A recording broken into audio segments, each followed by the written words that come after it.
Yes, I have definitely lost too many of my friends, and it took me a little while to start getting pattern recognition on what happens. And it's a very clear pattern. And once I kind of put that out there, I've now heard from many scores of people that, yep, that's what it feels like. And I think if you know what it's going to feel like, just like anything else, if you know what to expect, then it's easier to contend with. So it's like a storm that is hitting you. You know, you lose someone that you know dies. You are going to get put into a storm. And what's scary about it is it's an emotional storm and you have no control. So you're going to break down, start crying. You're going to remember bad things, good things. You're not going to be in control of your emotions, which is very difficult for adults because we're used to having some level of control over our emotions. So for a period of time, you're going to get hit with waves of emotion that you have no control of. And they're going to knock you off your feet. You're not going to be able to finish a sentence. You're going to, it's very, very difficult. But over time, that storm is going to fade away. And those waves are going to get weaker. And those waves still may come. So I don't know if you've lost anyone that's close to you. There's going to be times where it's been a month since your friend died. And you're going to be sitting there and you're going to hear a song, or you're going to smell a burger that you once had with this individual. And you're going to get overcome with those waves of emotion again. And you might start crying right there. You might have this massive wave of emotion hit you and then it'll subside. And over time, the waves will become weaker and they'll become less frequent. And here's where people also get in trouble. They think that means that they didn't care about that person. And that's not true at all.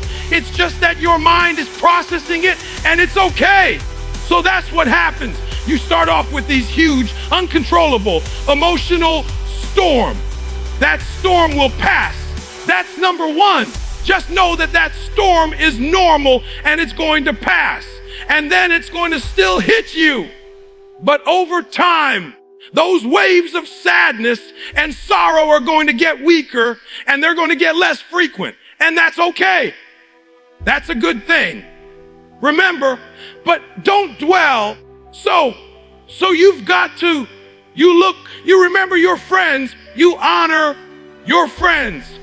You remember what they gave you, what they taught you, what you learned from them, what was great about them, what you miss about them.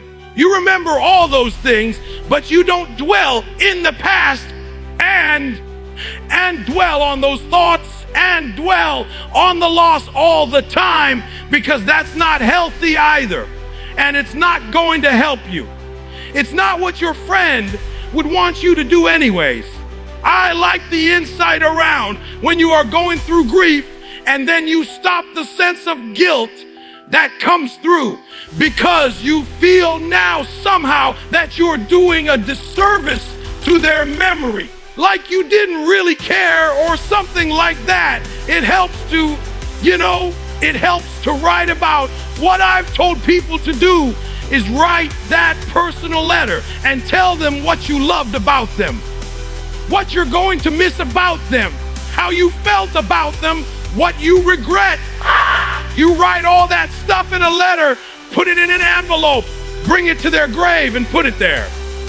And that will help you process as well. I mean, I've unfortunately or fortunately, I've given a bunch of eulogies for friends that I've lost. And in the beginning, I didn't really recognize that that's a way of healing, but certainly writing down your emotions, your feelings, what you're going to miss, What you loved about them is very therapeutic and it's very good. And so that's another thing I recommend is you write that stuff down and you bring it to them. Why do I think people are drawn to advice telling them to do hard things? Because I think any person, any human realizes that if you want some kind of a good outcome, you're going to have to work hard for it. And if you don't work hard for something, you're not going to get an outcome that's really worth much. Well, that is the thing that separates the achievements on the other side of it, right? If it was easy, everyone would do it. If it was easy, everyone would achieve it. So this is one of the things that I try and rely on when training has been getting hard. So I ruptured my Achilles a couple of years ago. That sucked. I wouldn't advise it as an injury generally. Yeah, and it's like a random, a lot of times people just do it, getting out of their car. So I was playing cricket during the rehab for that. It's pretty just uncomfortable. It's endless calf raises, right? Which is not fun. And the discomfort that you feel in the pain, the fear of it rupturing, which is the number one thing you don't need to have happen. The thing that I went back to in my mind was, this is why I'm here. The discomfort that I was feeling, the effort, the pain, the sweat. Thankfully, this was during COVID. So it meant that if I had to do a workout every single morning for half an hour on just my carbs, what else are you doing? Right? There's a pandemic going on. This is why you're here was the reminder. It's like, look, this is the reason why the rupture rate is 5 to 10%, because people don't want to do this thing. People don't want to do the thing because it hurts, because it takes half an hour every single day for nearly 12 months to full 12-month recovery. That's why. This is why you're here. And I think that you're right. I think that the selection is people deep down know that picking up heavy things physically, psychologically, existentially, culturally is good for us. And I think that that's why it's attractive. I agree. To no fault of anyone. The kid gets sick or the person gets sick, and no, there's nothing you can do about that. What you can take ownership of is how you respond to that situation. And so that's what you have to do. There's things that you can control. There's things you can't control. Now I will tell you that human beings can control a lot more than they think they can. And oftentimes it's pretty easy just to say, oh, that's not me. That's not on me. And I think that's the whole genesis of the idea of extreme ownership, is most of the time, or much of the time, people say, that's not my fault. There's nothing I can do about that. And more often than people think, there is something you can do about it, and you can, and it is your fault.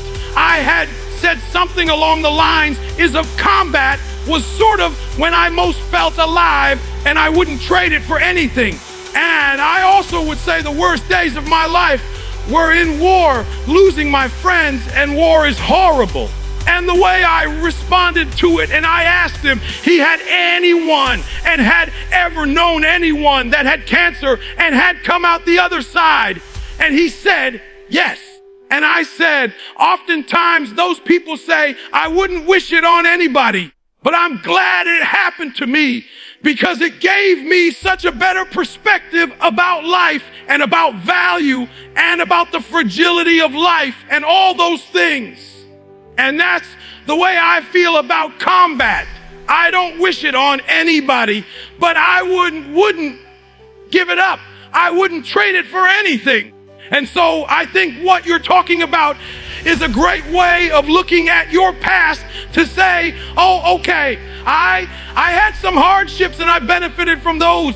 It's basically the same thing as saying got bullied. Good. Now I know how to handle myself a little bit better. I didn't have a bunch of friends. Good.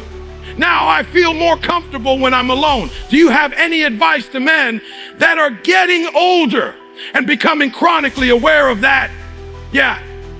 Lift weights, do jiu-jitsu, go for runs, stretch out, eat good, stop drinking. It's pretty straightforward. If you don't use it, you're going to lose it. Every day that you don't do work, you're going backwards, and it definitely will hurt you, and it'll show up.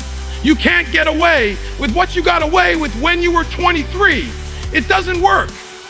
You have to stay ahead of it. When you're watching TV, or you're, looking at Instagram, or you're, going out for dinner, on a date, and you go to a movie. I'm not doing that. I'm reading a book. I'm getting ready for a podcast. I'm writing something. I'm preparing for something. I'm talking to a client. I'm designing something. I'm thinking about a new supplement. Like it's just a guy asked me the other day, are you working more now than you were when you were in the SEAL teams? And the answer is 100% yes. I'm working harder now. As I've said since day one, it's motivation is a feeling that comes and goes, and it doesn't matter whether it's there or not. Discipline is infinitely more important. So no matter how you feel, get up and do what you're supposed to do. That's it, and that's discipline. It's not motivation. If you only did what you were supposed to do when you were motivated to do it, that's leaving it to chance. But if you're disciplined, you go do what you're supposed to do. That's the way it works. Discipline equals freedom. That's it. I mean, if you have the discipline to get up and get the things done, the weekend where you really only had 2 things to do for the weekend, whatever it was, you had to write this thing and you had to answer this other thing. And on Friday, you're like, I'll do it tomorrow. And on Saturday, I'll do it. And it's basically hanging over your head the whole weekend. Whereas if you've just done Friday afternoon, the whole weekend would have been a lot better. So just do the thing. Just shut up and go do what you're supposed to do. Look, if you take any idea and you take it to an extreme, then that idea is going to become bad. I mean, even the idea of extreme ownership, if you take it to an extreme where you're, as you pointed out earlier, you're blaming yourself because your daughter got a disease, or you're blaming yourself because your husband is abusing you. There's a point where you think anything go too far. And take it to an extreme. It can become pretty silly or funny depending on how you take it. But for the most part, you're going to run into challenges in life. And if you curl up into a ball and complain about it, that's not going to help you. And if you say, okay, cool, good, here's some adjustments I can make to move forward, that's going to be a better move than cowering. Life without those challenges, it's just existence. Don't just exist, go live. Eventually inaction will cost you, but your default setting should be, I'm going to do something. Just get up, move towards that challenge and go attack it. Go do something that's hard. Struggle sucks. Depends on how you frame it. If you want freedom in your life, you have to have discipline. Move towards that challenge, whatever that challenge is. And you may be successful and you may not be successful, but you will be better. And the next challenge you can be more prepared for, because we're going to have wins. We're going to have losses. We're going to have successes. We're going to have failures. We're going to have good nights. We're going to have bad nights. We're going to have good relationships. We're going to have bad relationships. We're going to have good ideas and bad ideas. We're going to make money. We're going to lose money. All these things are going to happen. And if you oscillate emotionally up and down drastically, it's going to be problematic. Embrace those emotions, but don't let those emotions embrace you. Keep pushing through things that suck. This is a very difficult thing to do because it hurts. I'm gonna go forward. I'm not gonna quit. So I'm gonna go forward, bring on. And I think it's really important because as men, we get conflicting messages about emotion and how to express it and what that looks like. And there's a lot of men struggling right now. Every human through his challenges, and you don't know what they've been through. Suppressing them isn't gonna run. And no, and then run your life for your son. Run now.